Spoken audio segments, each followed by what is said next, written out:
Bismillahirrahmanirrahim. Alhamdulillahi Rabbil Alamin. Wassalatu wassalamu ala sayyidina Muhammad wa ala alihi wa sahbihi ajma'in. Allahumma rzuqna ya Rabbana fahman nabiyyin wa hifzal mursalin wa ilhamal malaikatil muqarrabin fi afiyatin ya arhamar rahimin. Allahumma allimna at-ta'wil wa faqihna fid din wahdina ila sawa'is sabil ya rabbana zidna ilma warzuqna fahma rabbana shrah lana sudurana wa yassir lana umurana wahlul 'uqadan min alsinatina yafqahu aqwalana. Assalamualaikum warahmatullahi wabarakatuh. Selamat bertemu kepada para pelajar kuliah Duha Masjid Darul Ma'mur dalam perkara Tauhid dengan kitab Aqidatun Najin. Lebih dahulu salam daripada pengurusi masjid dan sekalian ahli jawatan kuasa dan juga pegawai-pegawai, dan diharapkan tuan-tuan sekalian terus membantu Masjid Darul Ma'mur demi kepentingan kita bersama. Jadi pada hari ini saya akan teruskan kuliah Tauhid, iaitu dengan kitab Aqidatun Najin ini di muka surat 150. Ibrahim Laqqani berkata, wa indana lil abdi kasfun kullifa wa lam yakun mu'assiran fal ta'rifa. Maksudnya, dan pada mazhab kami, yakni ahli sunnah wal jamaah, bagi hamba itu usaha yang diberati akan dia, dan tiada ada ia memberi bekas, maka hendaklah engkau ketahui. Jadi beliau dalam nazam ini, kita panggil nazam lah, kerana ia adalah susunan yang berupa sajak. Kerana kita lihat di belakangnya semua ada fa alif dan fa alif. Yang satu perangkap ialah satu rangkap ialah kullifa, dan rangkap yang kedua ialah fal ta'rifa. Dan ada fa itu ialah dikatakan sajak, tapi ini adalah nazam, bukanlah syair perasaan atau syair cinta dan sebagainya. Jadi beliau sini mengatakan mazhab Ahlussunnah wal Jamaah ialah Allah Ta'ala beri kewajipan, dan kewajipan itu adalah diperolehi oleh pemberian Allah Subhanahu Wa Ta'ala, di mana dengan kewajipan itulah manusia melakukan pada perkara yang disuruh dan meninggalkan perkara yang dilarang mengikut sebagaimana kuasa yang ia perolehi. Tapi kuasa ini mengikut perangkap kedua, macam mana pun tidak memberi bekas. Yang memberi bekas ya Allah Subhanahu Wa Ta'ala.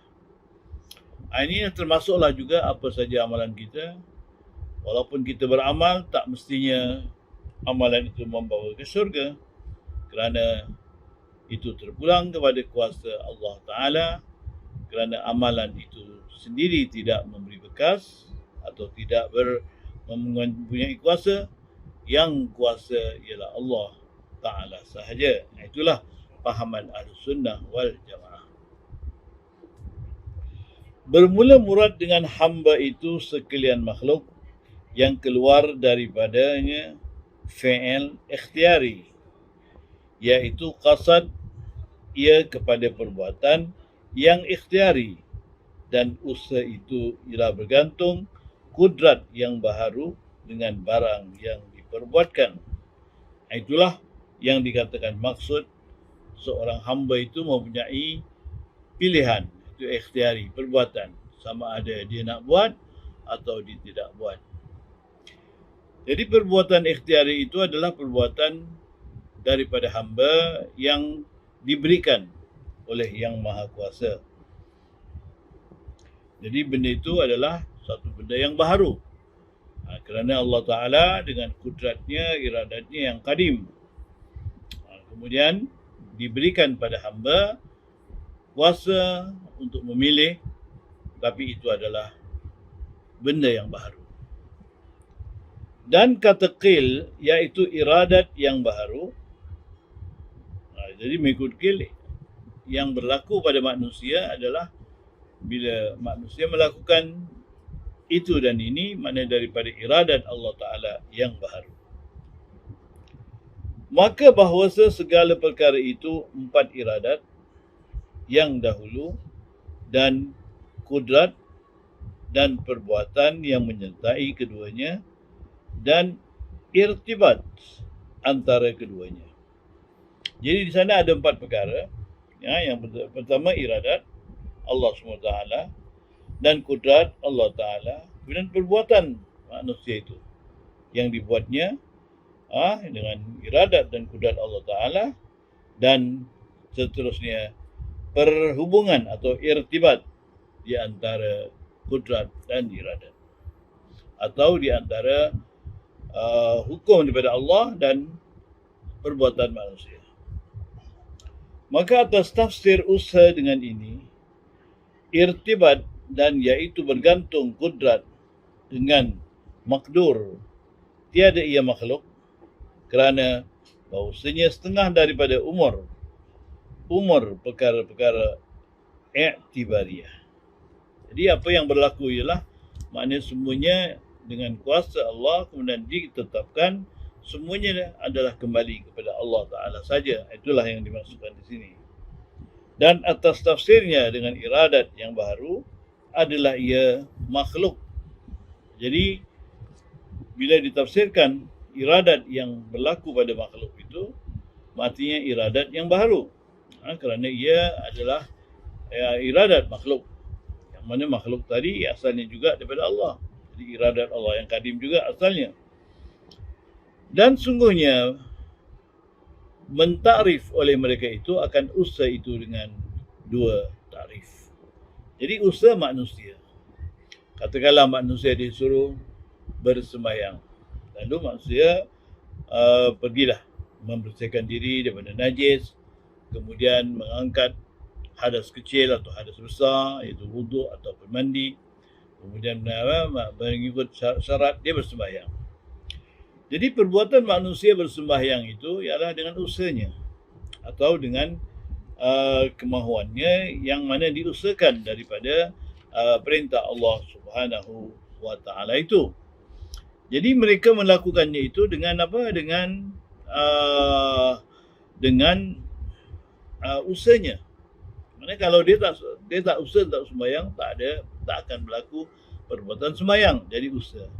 Jadi apakah yang dimaksudkan dengan usaha itu? Inilah dia. Ada dua takrif atau dua pengertian. Yang pertama, bahawasanya barang yang jatuh dengan dia oleh makdur, itu usaha. Benda yang berlaku dengan apa yang telah ditetapkan, yakni yang dikuasai daripada ketiadaan sah tunggal orang yang kuasa dengan dia. Artinya bertambatan atau berhubungan dan ta'alluq atau kehendak atas barang yang terdahulu daripada dua kaul yang jatuh makdurnya seperti gerak, bersepakat dan berserta dengan dia daripada ketiadaan sah keadaan yang kuasa, dan itu hamba tertunggal ia dengan demikian makdur itu, tetapi dan daripada ketiadaan sah bersekutu dari kerana tiada memberi bekas daripadanya dengan suatu wajah barang mana wajah ada ia, dan hanya sungguhnya baginya semata-mata menyerta jua dan yang menjadikan yang sebenarnya itu tunggal dengan umum memberi bekas. Dan takrif yang kedua, barang yang jatuh dengan dia oleh makdurnya itu pada tempat kudratnya. Artinya bertambatan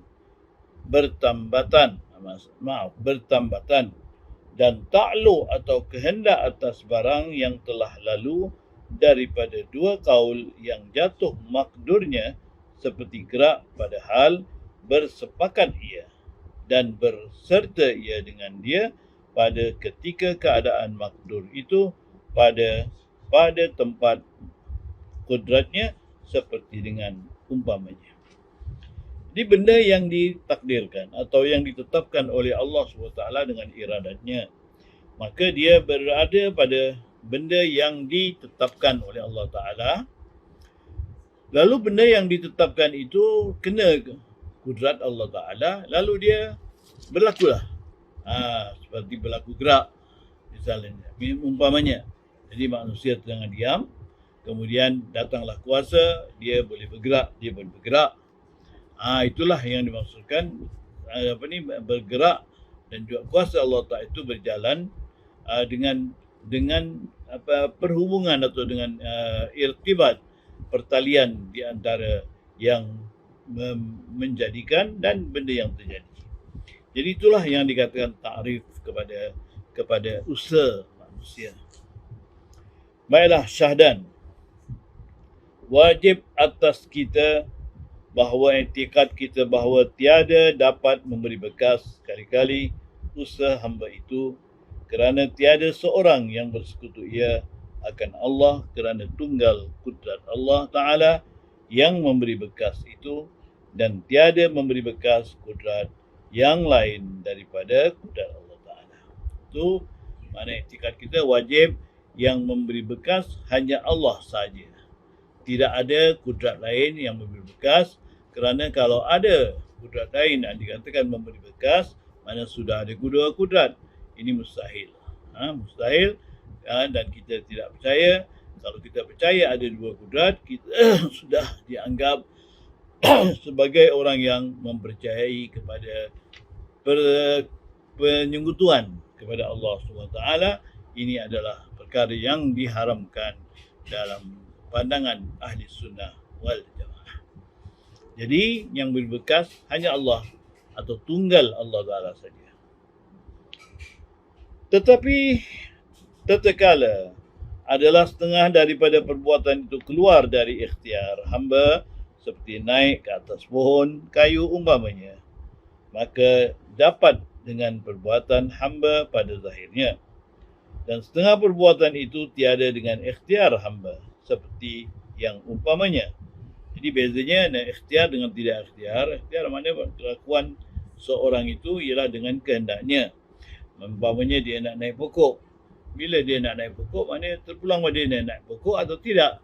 Jadi perbuatan dia naik pokok itu dengan ikhtiar. Dan ada satu perbuatan yang tidak ikhtiar. Yang tidak ikhtiar maknanya dia tidak memilih perbuatan itu, tetapi terbuat. Itu ialah perbuatan tidak ikhtiar. Dan setengah perbuatan itu tiada dengan ikhtiar hamba, seperti gugur umpamanya. Di jalan-jalan tersandung jatuh. Jadi perbuatan jatuh tadi bukan ikhtiarnya.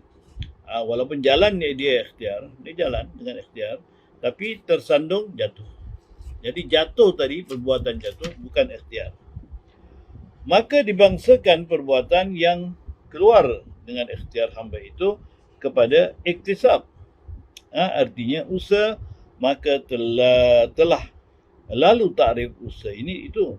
Jadi perbuatan yang tidak ikhtiar pun dikatakan usaha juga, kerana perbuatan daripada orang itu. Demikianlah mazhab ahli sunnah. Dan hasil i'tikad ahli sunnah, tiada bagi hamba pada af'alnya yang ikhtiarnya itu melainkan usahanya, maka tiada ia majbur semata-mata seperti barang yang berkata oleh Jabariyah.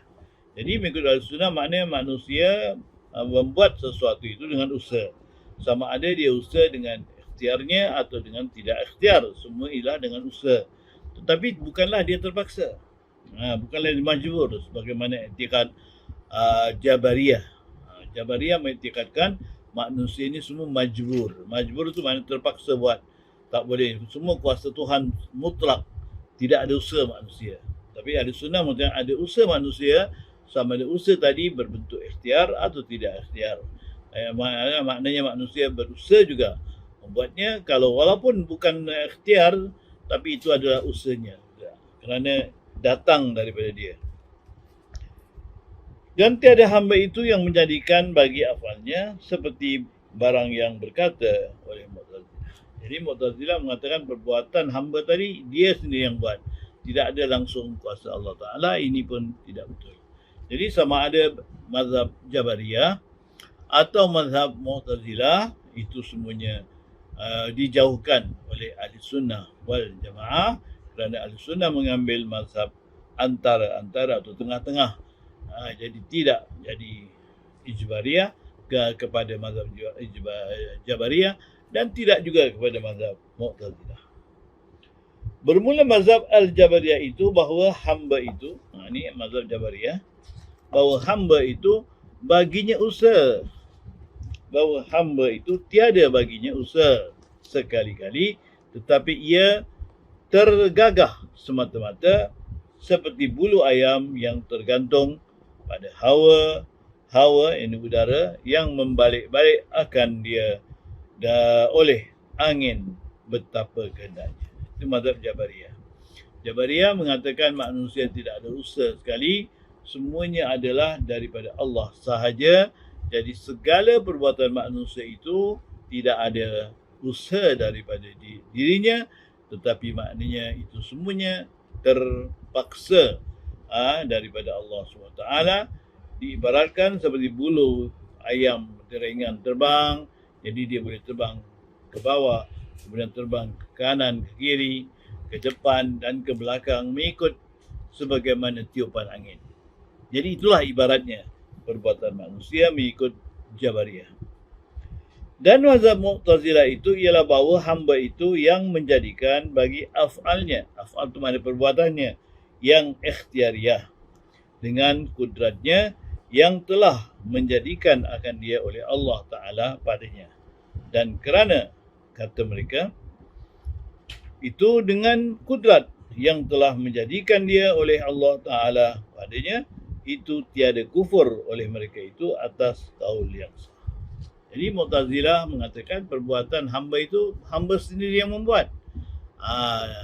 Tapi mereka tidak mengatakan itu kuasa hamba semata-mata, tetapi mereka mengatakan kuasa hamba yang hamba buat itu ialah daripada pemberian Allah Subhanahu Wa Taala. Sebab itu kita tak hukumkan Mu'tazilah ini sebagai kufur apabila mereka mengatakan perbuatan hamba itu adalah tanggungjawab hamba itu sendiri. Kerana mereka berpendapat perbuatan itu atau kuasa hamba tadi juga diberi oleh Allah Subhanahu Wa Taala.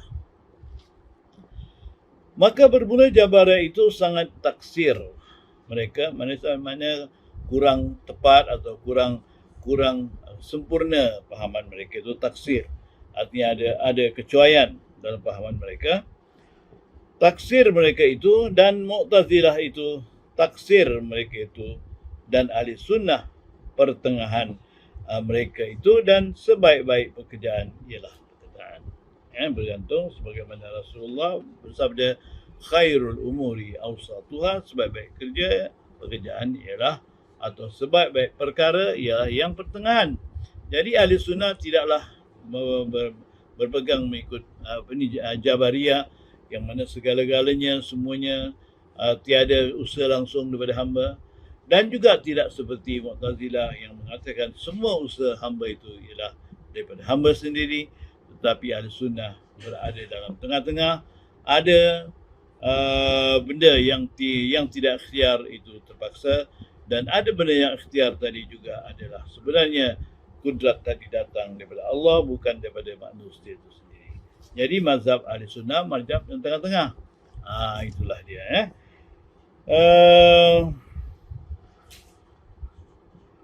Jadi itulah saja pada kali ini. InsyaAllah kita akan sambung lagi, dan mungkin pelajaran kali ini adalah pelajaran terakhir sebelum kita menyambut Ramadan.